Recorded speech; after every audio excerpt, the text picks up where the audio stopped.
All right, welcome to Witchpolice Radio. I'm here with a guest who has been on the show before. It's been a number of years, and we're talking about something very different. And I think that before you introduce yourself, as is kind of the normal formula here, I think I just want to preface this by saying the last time you were on the show, all I really remember from that conversation was talking about the dick that you carved in the snow behind Brian Pallister's house. Oh man. Yeah, now I remember that too. It was So, fantastic. yeah, that was definitely And that more dates importantly, I think he remembers that, which is the most important thing here.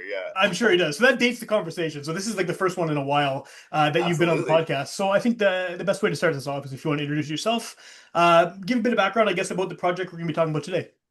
For sure. So my name's Jeremy. I've performed under the name Williamez for a bunch of years. And my new project is a solo-based comedy loop rock project called Mr. Loopy Pants, Okay. where it's me, a bass guitar, and a loop pedal, and a bunch of drum beats, and I do comedy songs. But it's different from anything I've ever done because it's the first thing in my life that I've really tried at and really believed in, and so I'm super excited about it.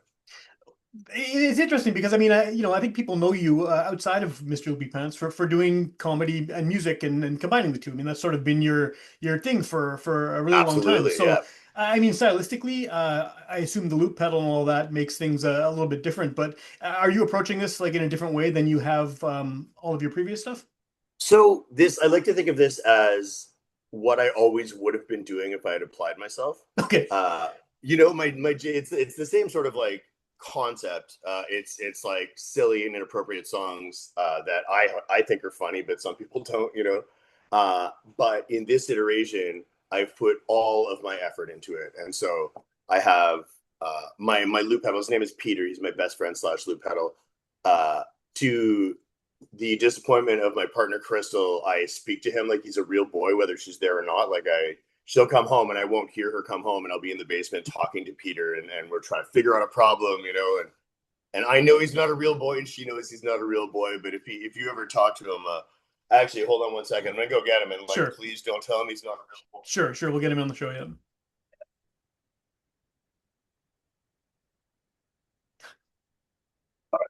So this is Peter. He's my best friend slash loop pedal. And a little thing you should know about the show is that Peter has 6 tracks and 9 separate buttons. And because of my specific flavor of ADHD, I've approached each song completely differently. All these buttons are completely customizable.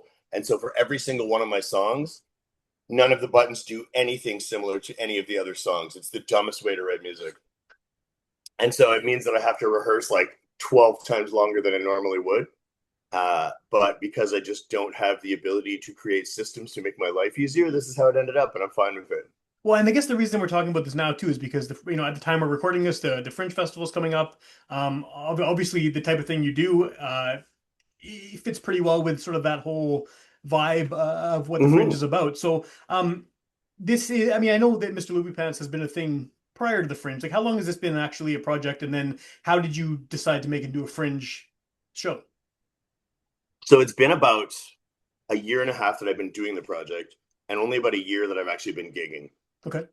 And the Fringe, for me, the Fringe is a logical sort of destination for this project because there aren't many logical destinations for this project, if you know what I mean. Like I don't really fit in at music venues. I don't really fit in at comedy clubs, and this is somewhere in between with theater plugged in. And so really easy to retool.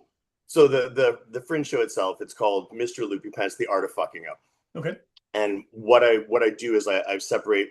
It's sort of like a almost like a philosophy seminar on the subject of fucking up, and I separate it into 7 different chapters, each with its own theme, and then I use either a pre-existing song or a new song that I've created for the show to sort of illustrate the theme.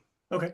And Fringe is just the perfect place for this because I can mix a bunch of different genres and a bunch of different sort of media, like entertainment media, together, and it just like fits, and people aren't expecting anything in particular, and so no one's disappointed. They're all surprised, and it's great. So, I've done a few Fringe shows before. well, like you say, I mean, Fringe has that you have that ability to do all of that and make it more than just a music show or just a comedy show. How has this worked leading up to this? I mean, you said you've been gigging for about a year. What has a previous Mr. Loopy Pants show looked like, and how does that differ from what the Fringe show is going to be? So a normal show would just be I'd go up there and I'd play the songs, and they're a lot of the songs are the same ones I'm doing, but The difference is that the Fringe show has a theme. It's theatrical. I do bits. I've got this one bit where myself from the future interrupts the show to tell me to stop the show, because if I don't stop the show, someone's going to die. Okay. And then that turns into a 7-minute argument where I'm like, oh, I don't know, but what about everybody else, and so that's the stuff that wouldn't be at a normal show. A normal show might not be as scripted as this as well. I've been rehearsing the show, and I'm trying to bring it to, it's supposed to be an hour, and I've got it at 57 minutes, but I know I like to sort of dawdle on stage. So I'm going to have to cut a little bit more to make sure it comes in under an hour. Whereas a normal show, I might do 45 minutes and just play the songs and be like, thanks for coming, everyone. This is going to be start to finish scripted with a slideshow and everything. And so it's more of like a cohesive sort of theatrical experience. And is this sort of what you were hoping to do with this when you started it? This kind of having that multimedia aspect of it? Absolutely, yeah. I do video and animation and music, obviously, and I really like the idea of mixing as many things as possible without sort of distracting people. I know there's really short attention spans, but in a show like this, I can have like, oh, shiny over here, whoa, look, shiny over here, and keep people's attention better. And so it's going to be a lot of fun. Yeah, yeah. And so, like, I mean, I think that the Fringe, and I'm one of these people too, who I see the list of the Fringe shows. I look at the program and everything. I always have this big intentions to sort of go to as many shows as possible. Me too. And half the time I go to none of them, and I'm like, oh shit, the Fringe is over already. I missed it. So I mean, like, who is this for? Because I feel like the Fringe has a core audience that are going to go no matter what. They're going to check out as many shows as they can. But then there's people like me, I guess, who sort of show up every few years when something seems interesting. And so what's the audience for this? Because you have an existing career doing comedy, doing music. People know who you are. You have this, in Winnipeg especially, right? So do you have sort of an idea of who you're targeting this to, or is it really just anybody? Well, it's really funny. My main audience, my main target is 100% myself. Okay, yeah, fair enough. Yeah.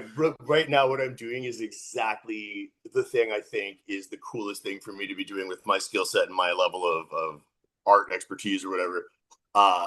With this project specifically, I'm making it as awesome as I can in my own opinion, and I'm hoping that people agree with me. Okay. And I think they will. Like at shows so far, I've had a great response. Cool. Well, with that in mind, I mean, how do you know, especially because this is a very solo project? I mean, there's obviously a lot that goes into it. How do you know when you've sort of accomplish what you're trying to do with these songs? Because I mean, I'm sure there's a lot of planning. I mean, even though you sort of described the somewhat lack of planning involved, but just because of setting up the pedals and making sure all these parts work together, like, is there a point where with one of these songs you sort of know that you have achieved a final version of one of these that maybe isn't the case when you're just up there with an acoustic guitar in some of your previous iterations? Absolutely, yeah. For me, so the process of sort of arranging and engineering the songs on Peter are very different from just with an acoustic guitar, right? I believe it, yeah. Because all the buttons do different stuff, I have to sort of like rehearse till the point of muscle memory taking over. And so if I'm rehearsing for a show and I screw up a song, I have to do that song like 5 or 6 more times to make sure I'm not going to screw it up on stage, because on stage it's different. You're flustered and you mess up one thing, and the nature of the loop pedal too, the way I've got it, is if I hit the wrong button at any point in the song, it's possible that I have to just start the song over, and that's Bush League. You don't want to start a song over, And so I just like over rehearse and get to the point where I know them backwards and forwards, and yeah. Does I guess the nature of a Fringe show too, and that it's running sort of over a long period of time, and you have a bunch of different shows. I imagine that's going to help with this too, right? Because you're going to be sort of honing this even more so as you go along. Absolutely, yeah. Like I'm doing 11 shows in 12 days, and so that's going to be a lot, yeah. It's going to be a marathon, and I'm very excited, But I even feel like I need to get in shape. I used to rehearse 4 or 5 hours a day, like it was to the point of a compulsion. And over the winter, I sort of let that slide a bit, and I've been obviously rehearsing for the Fringe show, but I find like I'm out of breath a lot, and so I'm just like out of shape, like physically, and I need to and so this will help with that. At the end of it, I'll be like a marathon runner. It's going to be amazing. Is there like a physical component to it? I mean, just like stepping on the pedals and shit like that? It's the I really give her, and I'm like belting out songs, singing the whole time, and playing bass, and I'm not sure what it is exactly, but I know that when I'm done rehearsing for an hour in the basement, I'm covered in sweat. And so maybe it's just my poor shape. I don't know. Well, yeah, if anything is going to help, I mean, 11 shows in 12 days will do that. Absolutely, yeah. Well, obviously, this is what you've been building up to for a while. I mean, knowing that you have this run of shows and you have, it's a big platform, being part of the Fringe. What what do you plan on doing with this sort of going forward? Is this sort of the idea of having these kind of, maybe larger scale events less frequently, or are you planning on making this like a more regular gigging thing around the city, or Well, what? like what I would really like to do, and what I'm planning to do, is to tour. Okay, And I'm not sure exactly what that looks like, but part of me wants to sort of take a version of this Fringe show to just music venues and clubs, yeah, and to sort of pitch myself across the country and be like, hey, I'm a solo-based comedy loop rock artist. I know another one of those. We're probably getting so sick of them. But here's a version of a show I can bring in. It's multimedia. It's got songs. It's got stories. It's just something different, apart from just being a different genre that doesn't really yeah, exist, right? yeah. And I guess you present it as the whole package, right? It's not Yeah, and not so just a hopefully music that thing. Yeah. works. Yeah. One difference that I should point out between my new stuff and my old stuff, and this is probably the major difference, is back in the day when I play shows, I used to encourage people to heckle and yell mean shit between songs, and it was a lot of fun. I was the bad wrestler. Um, but the world's on fire. There's so much cruelty. Everything sucks. And I decided before Mr. Loopy Pants that I was going to change that. I didn't want to lean into the negativity anymore. And so what I've chosen to do, and this is so insidious, I am equally as cynical as I've always been, but I'm leaning more into the toxic positivity now. Okay. And so I'm constantly saying shit like, you know what, if you believe in yourself, you can do anything. And it's very positive and encouraging, but it's bullshit. Like, that's not real, But I say it, and I say it cynically, but it seems like I'm being honest and genuine. And so I feel like I'm not spreading negativity anymore. And it's made a huge difference in how I feel about the project, regardless of the fact that it was a joke. 20 years of heckling gets to you. It just I does. believe it. I believe It's it. Yeah. there's so much negativity, and that's why I stopped playing as much as I used to play with Williamez. Because whether I liked it or not, whether my conscious mind, my logical mind was aware, these people are supporting you. They're yelling horrible, horrible things because they like you. There's part of my animal brain that was like, wow, those are some horrible things you keep hearing every week. And so I had to sort of take a step back. But Yeah. this is Yeah. the perfect solution. Do you I mean, I know that with your I don't want to dwell on the previous stuff too much too, because I mean you have this new persona, you have this new project, but I mean yeah, I think you're probably fairly well known, especially locally, for the video aspect of it too. I mean, Yeah. the multimedia thing is not new to you, but Mm-hmm. music videos were kind of a big part of, I think, what people recognize you for. Is Yeah. that something you're hoping to continue doing with this? Absolutely, yeah. So I've got one single out so far. It's my first single. It's called Dustpan, and I did a video for that. Some friends helped, Trav and Chris, and my other friend Chris, all helped so generously. I couldn't afford to pay them, and they were just excited to do it. Um, but it's a story. The song Dustpan is a story about a time that my garage was broken into right after I moved into a beautiful place right on the. I'm in Wolseley, right between the Stabbing District and Granola Town, Yeah, yeah, yeah. and so first week we lived here, our garage got broken into in the middle of the night, and I went out and I saw someone was in the garage. It was the middle of the night, and I didn't know what to do. And so I was like, "Well, I can't go outside without defending myself, right? I need to have some sort of a system to defend myself." And so I looked on the counter, and there was this huge knife. And I thought, if you take that outside, you're going to get stabbed with it, Jeremy. That's what's going to happen. And so Probably, yeah, yeah. I looked around a little more, and I saw a dustpan. And so I took a dustpan outside, and I was like, "Hey, get out of my garage, Mister! I have a dustpan." And it turns out it was a little kid. And so I just, like, neither one of us said anything, and he just ran away. And I was like, okay, well, that worked out. But so for the video, uh, I had the part of the little kid played by a puppet that I bought. And then for the scene where he jumps over the fence, we just threw him over the fence in slow motion, and it's ideal. It's perfect. It's the exact right amount of, like, low production value with, yeah, I'm so proud of it. And you're right, like, being able to do video adds a different element to the project that for a lot of people, a video is just like an ad for your song or whatever. Sure, yeah. And for me, it's a separate piece of art. Like, it gives the song a new dimension if you put enough effort into the video, right? And so I plan to do videos for all my songs. Cool. It's Well, gonna yeah, take a while, yeah. I feel like last time you were on the show, and again, that like, this sort of dates that conversation. But I mean, you're Mm-hmm. doing all these, you had a whole series of videos.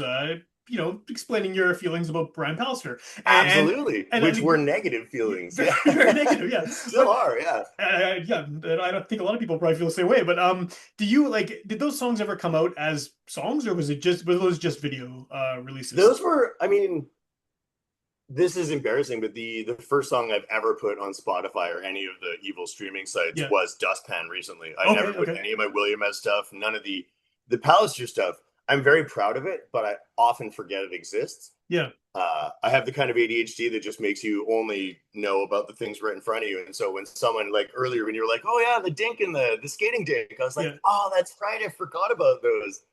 And so with those ones, they had to be so immediate that I had to put a ton of effort in to get it out within a week or whatever. Yeah. Yeah. And it was really nice having that kind of motivation and creativity. But it was only a week at a time, right? And so I was thinking about this earlier today, actually.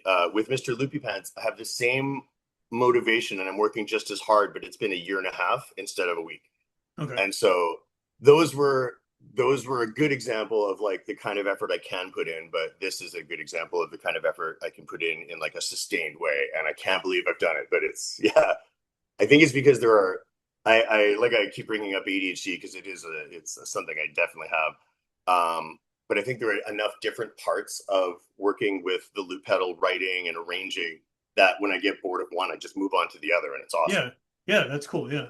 I can see Mm-hmm. how that would sort of satisfy that need to It's do like different stuff. Yeah. there I have with Mr. Loopy Pants, I like to think of it as I have all these little piles of dopamine just waiting for me to pick them up, right? And right now I'm finishing up a new song, and whatever song I'm finishing up is always my favorite and I can't get enough of it. And so I'll wake up in the middle of the night and I'll be like, you know what I need? I need some dopamine, and I'll go downstairs to the basement and play the song and then go back to bed. And it's great to have that available. What is the for sure? I believe that too. I can see that being a satisfying yeah way to get that out. What's the response been to the stuff you've been doing so far? I mean, again, I know it's It's not necessarily the same as the show that's happening at the Fringe, but like just mhm. your project in general. It's been overwhelmingly positive. I've been so grateful for the response people have been giving me. Um, yeah, it's I don't think people were expecting the amount of effort that I've put in because I just never have done that before. But one of the reasons a lot of people came out to check it out was the way I've been promoting it is being sincere about the fact that I've never been this proud about anything I've ever done and I've never tried this hard. And so I think that piqued a lot of people's interest. Yeah. And then when they come out to the show, a lot of them will come up to me and say, like, I get what you mean now. Like, you should be proud of this. It's great. And I'm so grateful for that. They've been awesome. So supportive. That's cool. Yeah, yeah. And so, like, if someone is, the thing with this being a podcast, someone could hear it the day it comes out. In which case, like, hey, the Fringe is happening shortly. Someone could hear it months from now, years from now. I've been doing this for 7,000 years. I'm apparently not going to Yeah. stop ever. So, like, someone could hear it, 5 years down the road. Obviously, the Fringe isn't happening, or you're presumably not playing the Fringe No. that year. But how do people find out more about this? How do people find what you're doing? And maybe by then you have a whole bunch of new stuff going on. Well, firstly, if you're hearing this after Fringe and you missed it, oh, I'm so sorry. You missed out. It was amazing.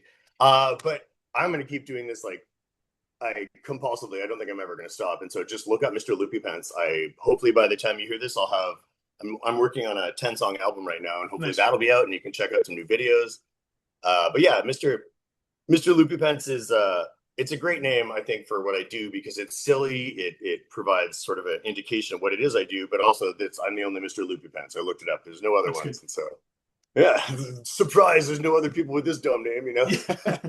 So hey, is this identity now? This is like superseded the previous one. Like you're sort of set on being Mr. Loopy Bounce at this point. Oh, 100%. Yeah. I mean, for this project, right? Yeah, yeah, yeah. I still think of myself as Jay Williamez and his best friend slash loop pedal Peter are Mr. Loopy Pants, a Right, two-person right. solo act. Okay, no, fair enough, fair enough. Yeah, Mm-hmm. and so people who are listening ahead of the Fringe, how do they find out when these shows are happening? Where are they happening? How do you get tickets? So they're happening. This is great. I started my Jay Williamez career playing weekly shows at Shannon's Irish Pub. Okay, I have so many memories and so many nights that I completely forgot too because I was drunk. And so it's happening at Shannon's. okay, cool, cool. It's going to be such a crazy trip down memory lane. I'm so excited. And so I think it's going on every day of Fringe. So from the 15th to the 26th, with maybe the Monday is the only day I'm not playing. And so, yeah, it's like on the Fringe website, all the times are there. I've got a Facebook event too. But yeah, it's not difficult to find the information because the name is just me. And so yeah, Yeah, yeah. yeah. What's the capacity for that? I mean, that's pretty big. I mean, some of the fringe venues are just so random in sizes, right? That seems like you could Yeah. actually get a decent amount of people out there Oh for a yeah. show. I mean, I'm not expecting to sell out or anything, but I think you can get 200 people in there. Yeah, it's I remember I played a Williamez show after a an Iron Maiden show across the street at the convention center. I was doing two sets that night. My first set, there were about 30 people, you know, just regulars. It was a Monday. And then my second set, the Iron Maiden show got out. And so there were maybe 200 people, yeah. maybe more. They were just packed in there. And some guy was super drunk. And I was playing a song about someone I met in Thunder Bay. And his drunk reptile brain told him that I was making fun of Kenora. And so he grabbed a bottle of hot sauce off the bar and sprayed me right in the face. It That's, was amazing. It hurt so much. I canceled it. I was like, show's over. yeah, And yeah. then like 10 people from the bar jumped up. The people who had been there already, like the people who were there to see me, jumped up and started beating him up. And I didn't want them to beat him up, but I was mainly concerned about not losing my weekly gig was my only source of income. And I didn't want the bar owner to think I'd started this. And so I'm looking Sure. everywhere for the bar owner. I'm like, oh man, like I really need to keep this gig, but I want to go find out. I want to make sure they're not killing this poor guy in the hallway. Like he was drunk and he made a mistake. All I wanted to do was spray him in the face with hot sauce so he could tell what he had done. Right, And right. so I looked for the owner everywhere. I couldn't find him. I'm like, well, I'll go check on the guy. And so I open the door to the hallway, and there's Gerard, the owner, just wailing on the guy. And I was like, job security, it's amazing. Yeah. So that's got to be And that's so got to I'm be really nice to come excited to back see there. him Yeah. again. You know? Yeah, yeah, for sure, Yeah, for I have sure. so many good memories of this place. It's gonna be wonderful. Well, and I guess people who maybe remember you from back then too, like, would also this is an Absolutely. opportunity for them to have that. I haven't really done a deep dive to hit up my old regular fans to tell them like, hey, you need to come and see this new iteration Yeah. because there are some songs for Mr. Loopy Pants I've written new from scratch, and some I'm using old songs from Williamez times, but like retooled in sort of a new format. Cool. Like for example, there's a song called "Sewing Kit" about a time when I found a tampon when I was little, and the way I used to play it, it was about a 4 minute song, and now it's about 8 minutes because I've added a completely new part in the middle. And even the old parts that are the same, I play on electric bass now. I don't play acoustic guitar anymore, and so they're arranged differently, and they're sort of like new iterations of old things. But then there are other songs that are completely new, and so it's a mix. There's something for everybody, except kids Right, and right. conservative old people. Well, I almost feel like conservative old people might find something in there that they didn't know Well, they they wanted. will, and Yeah, sometimes what they find is amazing because it's a reason to leave and look back angrily while they do. sure. And Shannon's is perfect for that because they've got the stage faces the bar and the stairwell, and so when someone's leaving and they're walking up the stairs and they do this move, they go like this. Yeah, yeah. I'm always like, "Bye, thanks for your money." It's great. That's awesome. I uh, I like to sort of employ a technique of being offensive where it's like never punch down and be equal opportunity offensive. You know, like I have this theory about when it's okay to be offensive. And my theory, I don't have the Venn diagram in front of me, but imagine three circles, and one of them is causing harm to yourself or others. One of them is offending only others. And then one of them is like sort of embarrassing yourself. And Okay. I don't like to cause harm to anyone. And offending only others without embarrassing myself is sort of iffy. And so I like to, when I offend people, I like to have it sort of like also be embarrassing for me because then everybody loses, right? That's awesome.